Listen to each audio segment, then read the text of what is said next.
بسم الله الرحمن الرحيم. الحمد لله وكفى والصلاة والسلام على من اصطفى أما بعد. أعوذ بالله من الشيطان الرجيم. بسم الله الرحمن الرحيم. وعد الله الذين آمنوا منكم وعملوا الصالحات ليستخلفنهم في الأرض كما استخلف الذين من قبلهم وليمكنن لهم دينهم الذي ارتضى لهم وليبدلنهم من بعد خوفهم أمنا يعبدونني لا يشركون بي شيئا ومن كفر بعد ذلك فأولئك هم الفاسقون.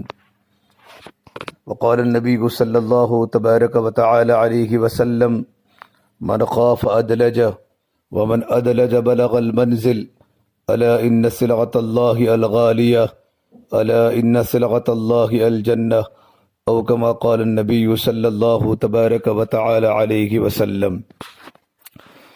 قابل احترام بھائیوں بزرگوں،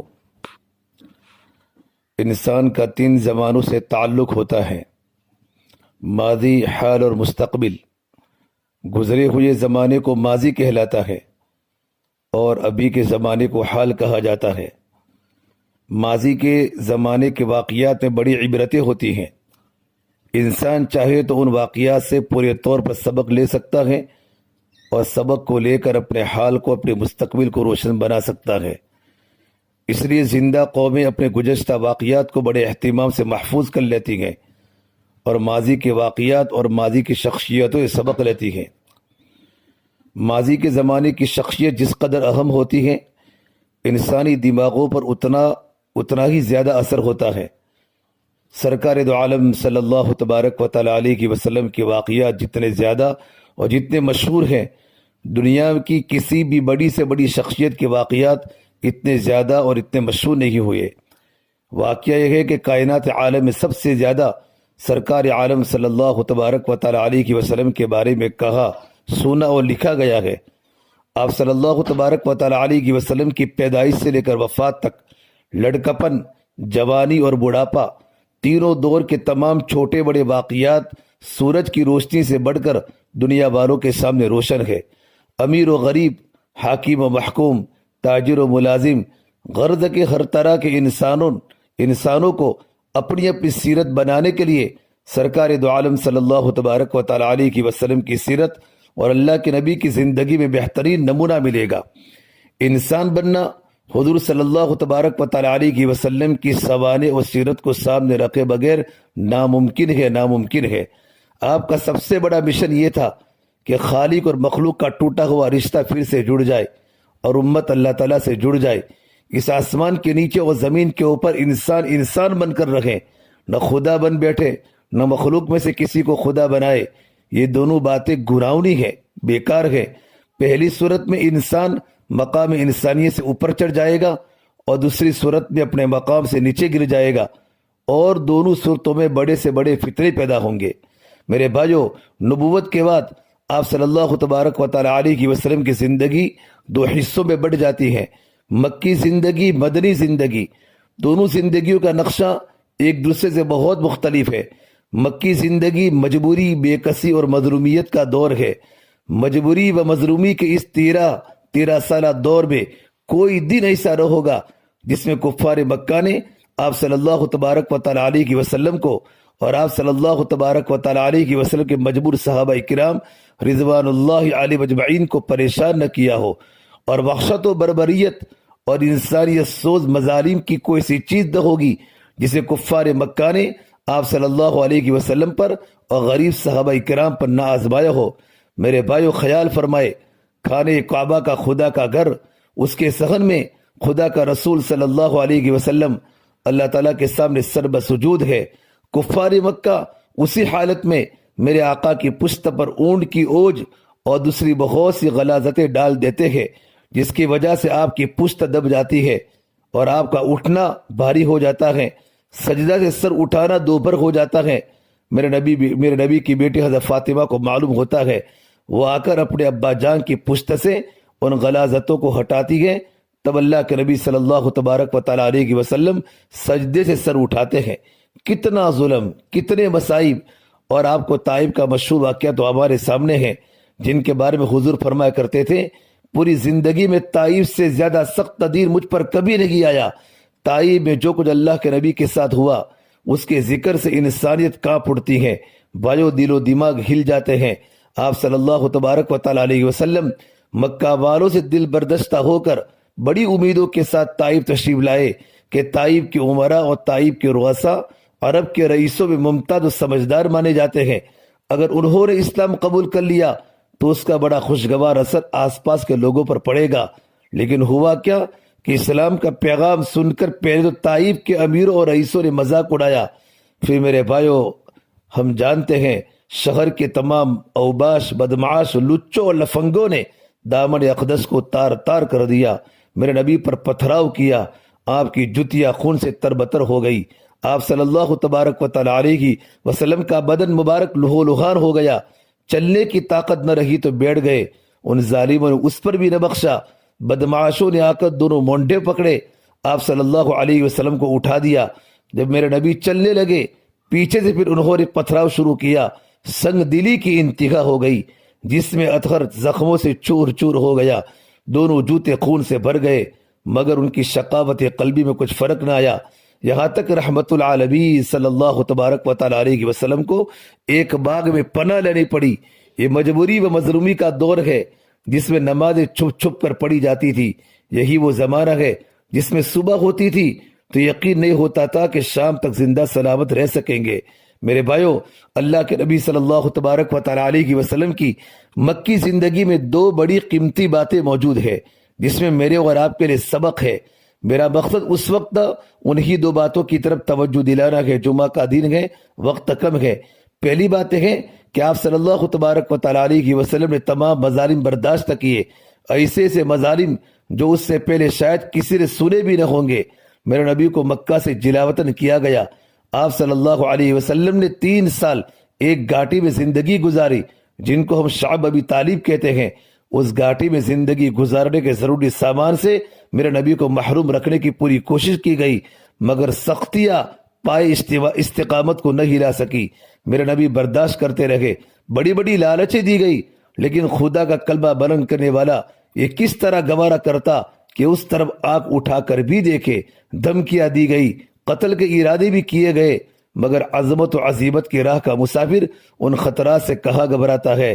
میرے بھائیو آپ صلی اللہ تبارک و تعالی علیہ وسلم پر مکہ میں زمین تنگ کر دی گئی، سب کچھ ہوا، لیکن سرکار دو عالم صلی اللہ علیہ وسلم نے اپنے دینی مشن کو بند کرنا تو کیا مانا، کبھی دھیما بھی نہیں کیا۔ اس سے ہمیں سبق ملا، جب بھی اور جہاں کہیں بھی ایمان و اسلام کی بنا پر ہم پر مصائب کے پہاڑ توڑے جائے اور باطل کے قہر و غضب کے بادل سے ہم پر آگ و خون کی بارش برسنے لگے تو اس وقت ہمیں گھبرانے کی ضرورت نہیں ہے۔ اس حالت میں سرکار دو عالم صلی اللہ تبارک و تعالی علیہ وسلم کی مکی زندگی کو سامنے رکھنا چاہیے جو اس قسم کے واقعہ سے بری پڑی ہے۔ اپنے ایمان و اسلام پر اور مضبوطی کے ساتھ جم جانا چاہیے، اپنی قربانی کو بڑھانا چاہیے اور اس پر یقین رکھنا چاہیے کہ غم کے سیاہ بادل ہمیشہ نہیں رہتے، قہر و غضب کی یہ بدلی بھی جس سے اللہ کے بندوں پر آگ اور خون کی بارش ہو رہی ہے، آج نہیں تو کل ضرور چھٹے گی۔ میرے بھائیو پھر ایمان و اسلام کی سنہری کرنیں سورج کی کرن کے مان فضائے عالم پر چھا جائے گی۔ بڑے شرم کی بات ہوگی کہ نام لے سرکار دو عالم صلی اللہ علیہ وسلم کا، ان کے نام کی مٹھائی کھائے، لیکن جب ظلم کا مقابلہ ہو تو ظلم و ستم سے گھبرا کر اسلام ہی کو خیر آباد کہنے کا ارادہ کرنے لگے۔ نہیں میرے بھائی، مکی زندگی کی دوسری باتیں ہیں، سرکار دو عالم صلی اللہ علیہ وسلم اور صحابہ کرام نے بے پناہ تکلیفیں جھیلی، لیکن حضرت محمد صلی اللہ علیہ وسلم اور صحابہ کرام نے نہ تو کبھی ان مصائب پر آنسو بہائے اور نہ ان مظالم کی کوئی شکایت سرداران مکہ کی بارگاہ میں پیش کی، اور نہ کبھی ان مظالم کا بدلہ لینا چاہا۔ اگر بدلہ لینا چاہتے تو فتح مکہ کے روز جس وقت قریش مکہ مجرمانہ انداز میں زنجیروں میں جکڑے ہوئے صحن حرم میں کھڑے ہوئے تھے، ایک ایک کو موت کی نیند سلا دیا جاتا، لیکن نئے کی صرف ایسا نہیں کیا گیا، بلکہ میرے آقا صلی اللہ تبارک و تعالی علیہ وسلم نے ان مجرمین کے سامنے یہ بات فرمائی، لا تثریب علیکم اليوم اذهبوا فانتم الطلقاء، آج تمہاری کوئی پکڑ نہیں، تم پر کوئی دار و گیر نہیں، جاؤ تم سب آزاد ہو، آج تو رحم کرنے کا دن ہے۔ ایک ایک باتیں سنا کر مکے والوں کو آزاد کر دیا۔ میرے بھائیو، مکی زندگی سے ہمیں دوسرا سبق یہ ملا، جب کبھی باطل کے ہاتھوں پر ہم پر مصائب نازل ہو تو ان مصائب پر نہ آنسو بہائے، نہ ہی شکوہ شکایت لے کر ان کے اقتدار کے دربار میں جی حضوری اور قدم بوسی کرتے پھرے، بلکہ پوری الحاح و زاری کے ساتھ اپنے دکھ درد کو اپنے خدا کے حضور رکھ دے۔ ہمارا خداوند عالم فیصلہ کرے گا، اس کے ہاتھ دیر تو ہو سکتی ہے لیکن اندھیر نہیں ہو سکتی۔ اس دنیا میں کہاں، کب، کیا اور کون کس کے ساتھ کیسا سلوک کر رہا ہے وہ سب دیکھ رہا ہے۔ عنقریب وہ ظالموں کو مزہ چکھائے گا۔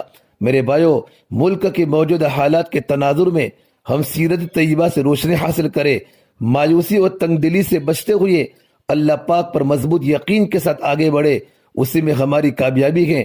قرآن پاک میں اللہ فرماتے ہیں وَلَا تَهِنُوا وَلَا تَحْزَنُوا وَأَنْتُمُ الْأَعْلَوْنَ إِن كُنتُم مُؤْمِنِينَ، اگر تم کم ہمت نہ ہو اور نہ غم کرو، تم ہی غالب رہو گے بشرطے کہ تم سچے مسلمان ہو۔ اسی طرح یہ بھی فرمایا کہ کتب اللہ لأغلبن انا ورسلی، اللہ لکھ چکا ہے کہ میں اور میرے پیغمبر ضرور غالب آئیں گے۔ اور میرے اللہ فرماتے ہیں وعد اللہ الذین آمنوا منکم وعملوا الصالحات، تم میں سے جو لوگ ایمان لے آئے اور بھلے کام کرتے رہے ان کا اللہ تعالیٰ سے وعدہ ہے لَيَسْتَخْلِفَنَّهُمْ فِي الْأَرْضِ، اللہ ان کو زمین میں اس طرح حکمراں بنائے گا جس طرح ان سے پہلے لوگوں کو حکمراں بنایا تھا۔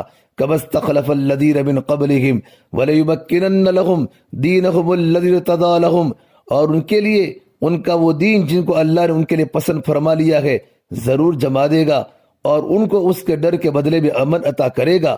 وَلَيُبَدِّلَنَّهُم مِّن بَعْدِ خَوْفِهِمْ أَمْنًا يَعْبُدُونَنِي لَا يُشْرِكُونَ بِي شَيْئًا، شرط یہ ہے میری بندگی کرتے رہے، میرے ساتھ کسی کو شریک نہیں کریں گے۔ وَمَن كَفَرَ بَعْدَ ذَلِكَ فَأُولَٰئِكَ هُمُ الْفَاسِقُونَ، اور جو شخص اس وعدے کے پورا ہو جانے کے بعد ناشکری کرے گا تو اسے ہی لوگ گنہگار ہے۔ اس سے میرے بھائیو ہمت نہ ہارے، بلکہ مکی زندگی کی ترتیب پر ہم اپنی زندگی کو گزارے۔ اللہ تبارک و تعالیٰ قادر مطلق ہے، اللہ تبارک و تعالیٰ سب کچھ دیکھ رہا ہے، اور اللہ نے کہا ہے وَكَانَ حَقًّا عَلَيْنَا نَصْرُ الْمُؤْمِنِينَ، ہماری ذمہ داری ہے ایمان والوں کی مدد کرنا۔